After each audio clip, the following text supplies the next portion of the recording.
Morning mist hung low over the quiet residential streets of Connecticut. Among the neat rows of white colonial-style houses, the sweet aroma of maple syrup wafted from the Wilson family kitchen.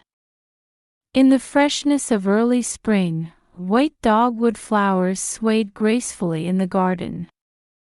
"Mom, after school today, I'm going to look at bird books with Mr. Joe. He said he'll tell me about the blue jay we saw in the garden yesterday." Amy smiled at the sound of her daughter Lily's voice as she came running down the stairs, watching the edges of the pancakes beginning to bubble in the pan. Lily's golden twin tails bounced like tiny suns in the morning light as she rushed to her mother's side, the hem of her white dress fluttering.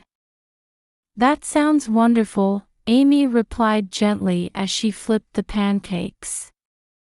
"Now, let's have breakfast first. I added blueberries today." On the kitchen counter, Lily's orange juice and Amy's tea, brewed in her Keurig, were already set out. A small vase with seasonal flowers graced the clean white tablecloth. At the dining table, her husband Michael sat silently drinking his coffee while staring at his smartphone screen.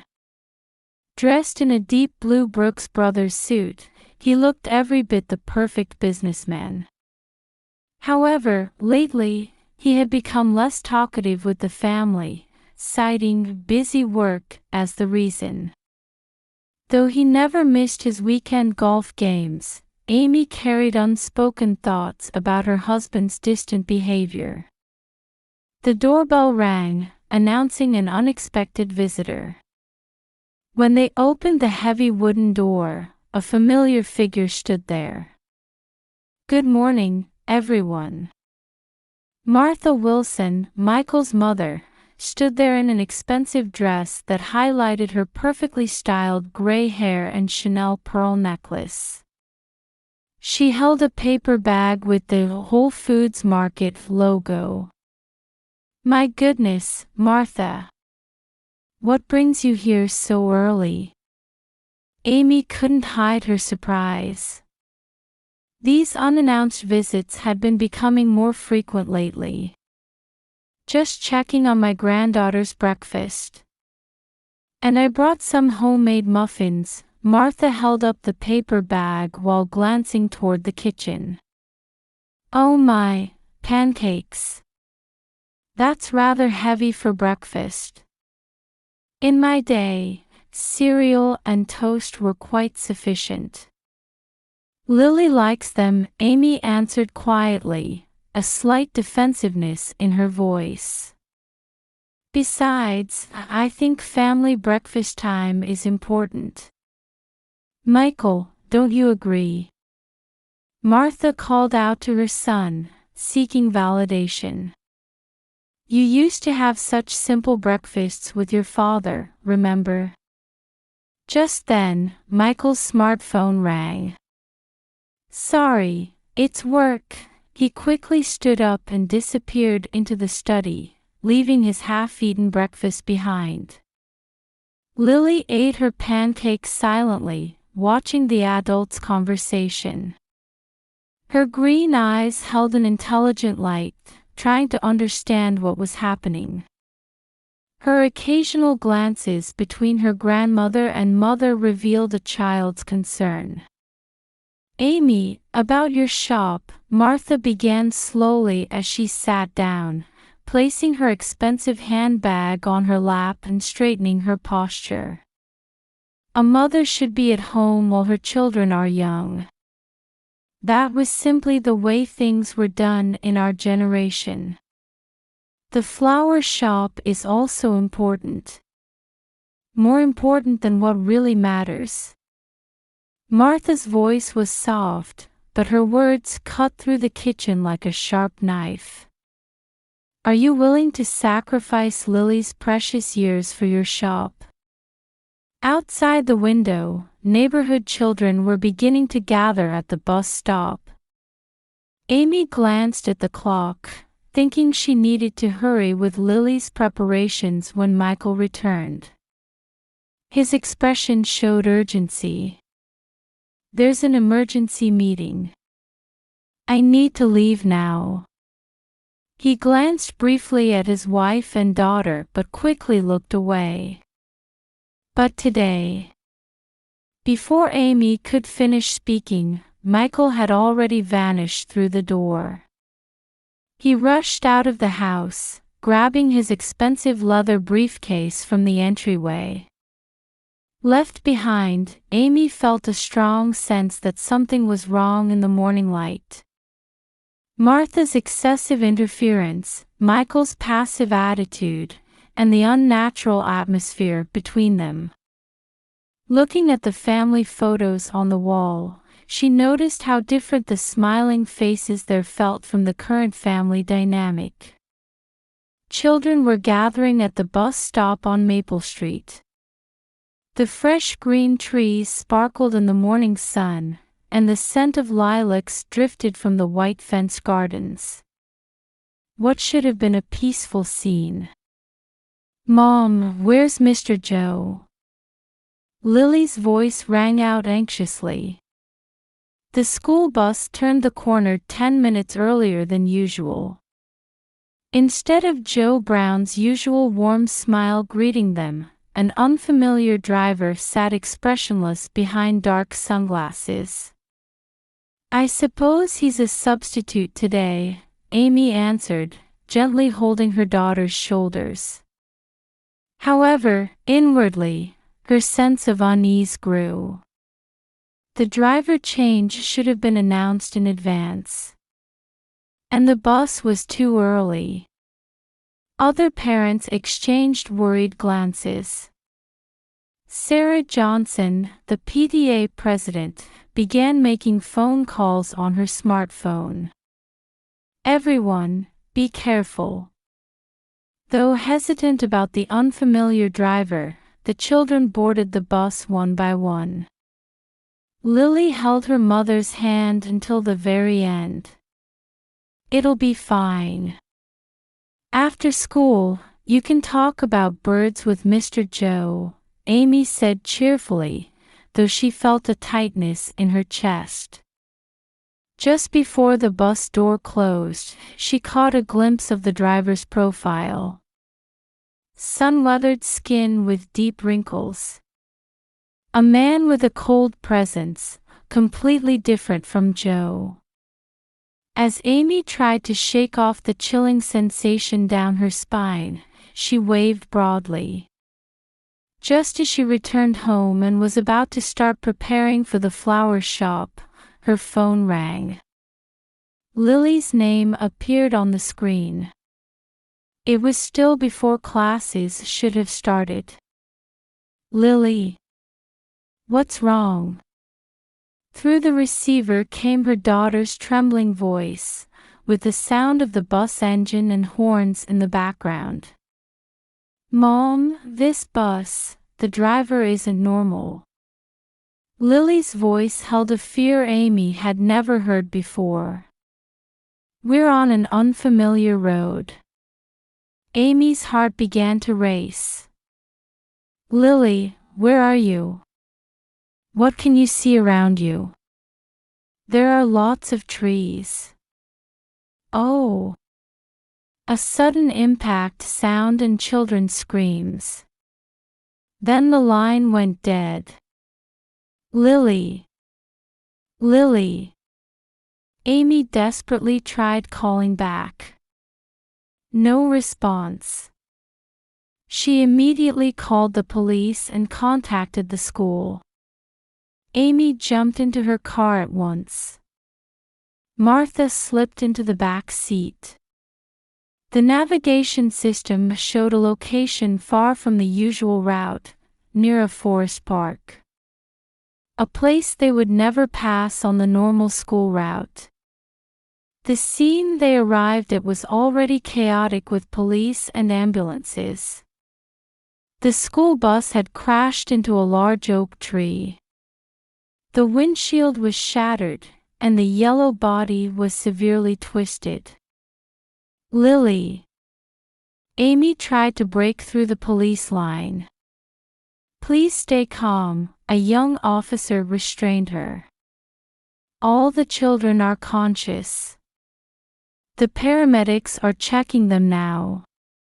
At that moment, the detective in charge approached. Looking around the scene with a stern expression, he said quietly, "This is no ordinary accident." The ambulance doors opened, and Lily was brought out on a stretcher. Thankfully, she seemed conscious. "Mom," Lily called out weakly. As Amy tried to rush over, the police officers were receiving new information. The regular driver, Mr. Joe Brown, was found unconscious at his home. He's in critical condition. The detective stared intently at Martha. In the white hallways of St. Mary's General Hospital, the smell of disinfectant lingered. It was past 11 a.m., 3 hours since the accident. Worried parents gathered in the emergency room waiting area. Here are Lily Wilson's test results. A young female doctor appeared with a blue clipboard, smiling at Amy. "Congratulations. She only has minor bruises and scrapes. The other children are similarly fortunate." Amy opened the hospital room door with a deep sigh. On the white bed, Lily was staring out the window, lost in thought. "Lily, are you okay?" "Mom." Lily turned to her mother, appealing with tearful eyes. "That driver, he sounded like Grandma's friend Robert." Amy felt her spine freeze. Robert Taylor. Martha's church friend and a retired bus driver. A man she had often seen at Martha's house recently. Just then, there was a noise outside the room. Opening the door, Detective Thomas Carter stood there. He gave Amy a meaningful look. Once outside the room, Carter began speaking quietly. "Mr. Brown has regained consciousness. And we have testimony that Mrs. Martha was at the hospital before the accident."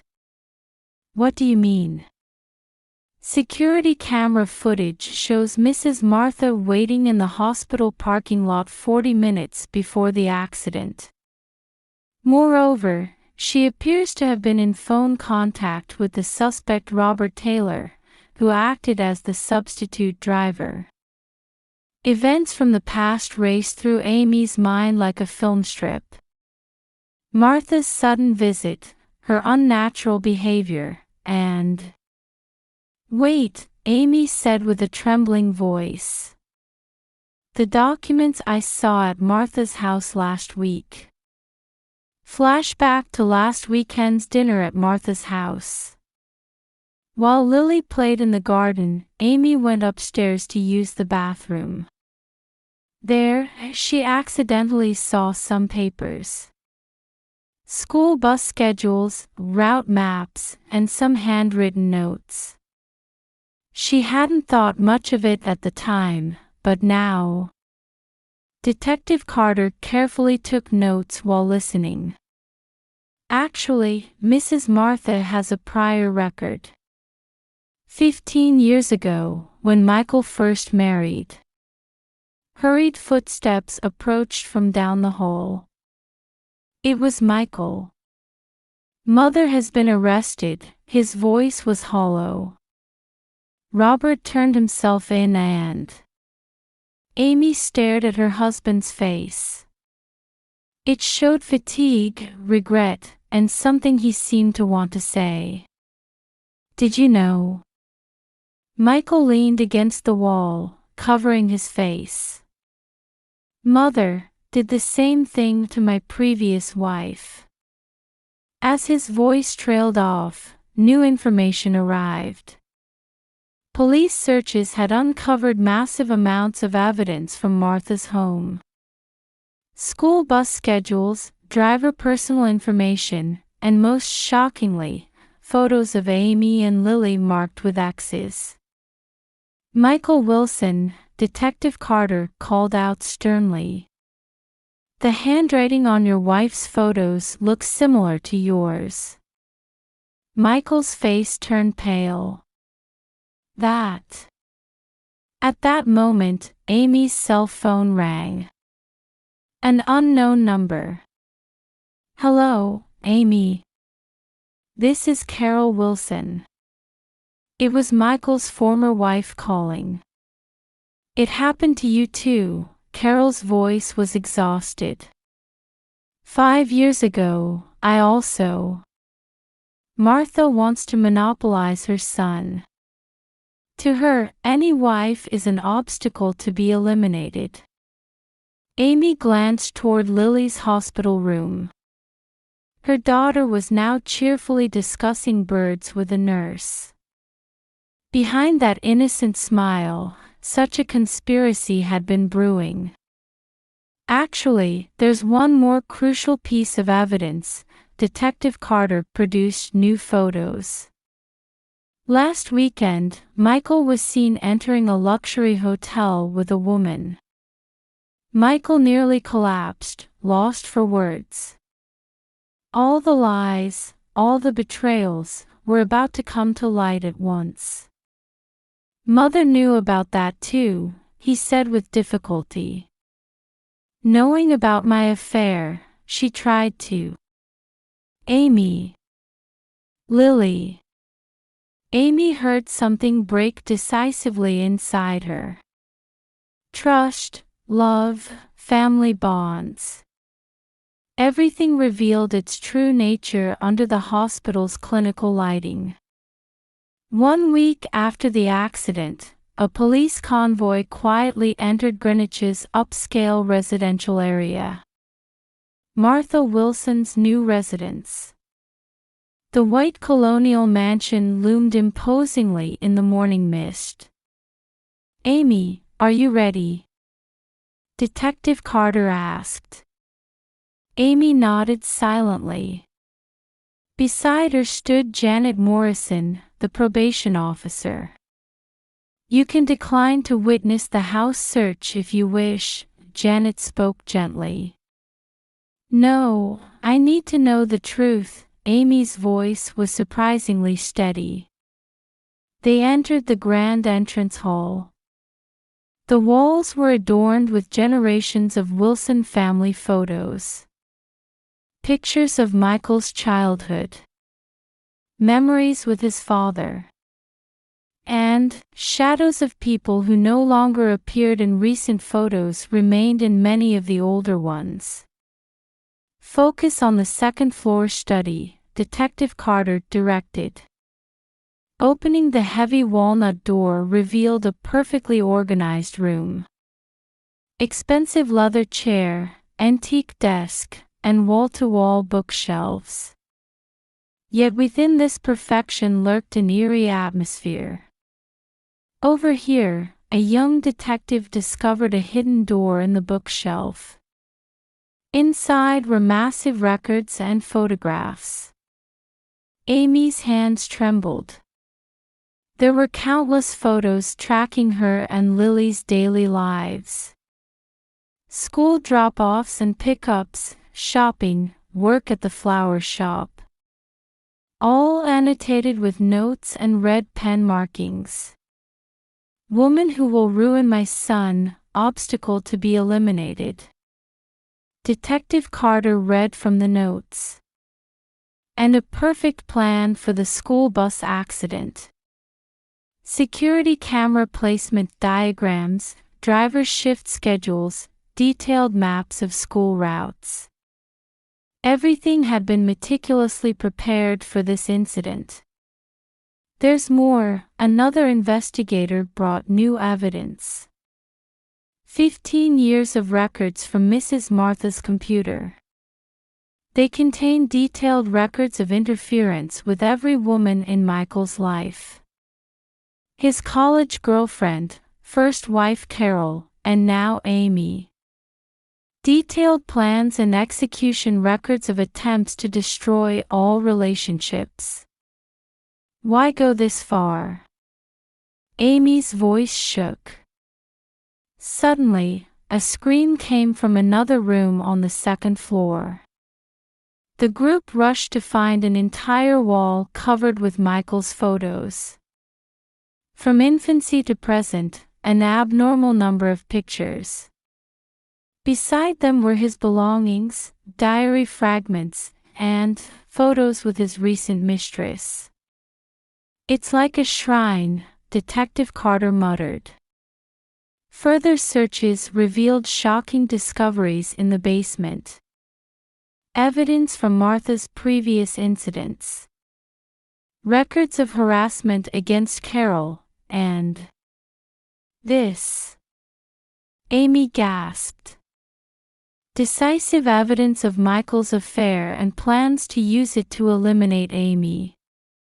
All products of Martha's twisted love. In the afternoon, Martha's confession began in the interrogation room. Amy watched through a monitor in the adjacent room.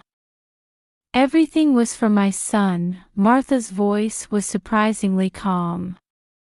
"I had to protect him from women who would ruin his life, even endangering children."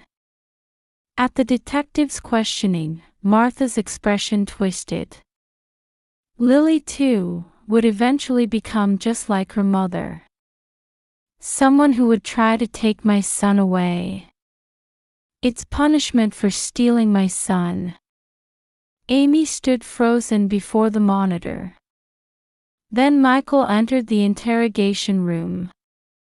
"Mother, why?" His voice trembled. "You changed after father died." "I only protected you," madness flickered in Martha's eyes. "From those women. From your weakness." "Weakness?" Michael's voice grew stronger. "You made me weak, Mother. It was all your controlling." "Silence!" Martha suddenly shouted. "I protected your life. Neither Carol nor Amy was worthy of you." Outside the interrogation room, Amy wept on Janet's shoulder. All truths were revealing their ugly forms. "That's enough," Detective Carter said quietly. "Martha Wilson, you are under arrest for attempted kidnapping, assault, and forcible obstruction of business." At dusk, Amy went to pick up Lily from the hospital. Her daughter had already recovered her spirits and was enjoying bird watching by the window. "Mom, let's go home." In those simple words, Amy felt a new resolve. Her relationship with Michael would end. But that was also a new beginning. "Everything happens for a reason," Amy repeated in her heart. And this time, she was certain that reason would bring them a stronger future. 1 year later. In a new residential area in Stamford, 30 minutes by car from Greenwich. Roses that Amy carefully tended bloomed proudly in the garden enclosed by white fences. "Mom, look! A cardinal is building a nest." Lily's voice pleasantly broke the morning silence. She was now peering through binoculars placed by the window, observing a nest being built in the backyard oak tree. A red-feathered bird busily carried nesting materials. "I have to tell Mr. Joe." Amy smiled while making pancakes in the kitchen. 1 year since the incident. Her flower shop, Bloom and Grow, was enjoying unexpected success at its new location in Stamford. "Good morning, Amy." Sarah Clark, who lived next door, called out across the garden. She had been kind to them since they moved in, a good friend who understood. They met through the church community and now shared brunch every Sunday after service. The flower arrangements at church today were really lovely. Thank you, Amy returned a genuine smile. The doorbell rang, and when she opened it, Joe Brown stood there. Though he had retired after the incident, he still took Lily bird watching on weekends as her trusted mentor. Ready to go, Lily? Joe called out with a warm smile. Yes. Lily responded energetically, clutching her bird guide and sketchbook. The fear from the incident had vanished from her heart. Be careful, Amy saw them off. Just then, her cell phone rang. The screen showed Detective Carter. The final results of Martha's psychiatric evaluation are in. The detective's voice was quiet. In addition to severe attachment personality disorder, she's been diagnosed with delusional disorder. Unfortunately, the prospects for rehabilitation are quite grim. Amy took a deep breath. And Michael? He's receiving regular counseling. While it will take time for him to break free from his mother's influence. After hanging up, Amy looked up at the sign of her new shop. The expanded flower shop had become a gathering place for local residents. Among the flowers, Lily's bird sketches were displayed. Looking back, she saw Carol Wilson, Michael's ex-wife, standing there. They had formed a strange bond after the incident, supporting each other as people who shared the same experience. Need help preparing for the support group? The support group, New Bloom, they started together had become a sanctuary for women trying to escape from domestic violence and family control. They held weekly meetings on the second floor of Amy's shop. Thank you, Amy expressed her gratitude. In the afternoon, Lily returned from bird watching. With flushed cheeks, she began talking excitedly. Mom, I found 5 different kinds of birds today. And just then, there was a hesitant presence at the shop entrance. It was Michael. Amy, I need to talk. His voice was calmer than before. Through counseling, I've realized many things. About my relationship with Mother, my betrayal of you. Amy quietly shook her head. That's enough. We'll each walk our own path now. Michael started to say something but finally nodded and left. At dusk, Amy and Lily were enjoying a barbecue in their new backyard. Neighbors had gathered, creating a warm circle of friendship. You know, Mom, Lily suddenly said with a serious expression. When I grow up, I want to be a bird researcher. Amy hugged her daughter. You can be anything you want to be. The first star began twinkling in the night sky. What was once a nightmare had now become a memory that made them stronger. Everything happens for a reason. Now she understood the meaning of these words more deeply. Every event has a reason. Sometimes that reason may lead us in unwanted directions. But if we have the strength to rise again, a new path will surely open. A photograph hung in the shop. It showed Lily and Amy smiling, surrounded by blooming flowers. Next to it was Lily's handwritten words. Our new nest.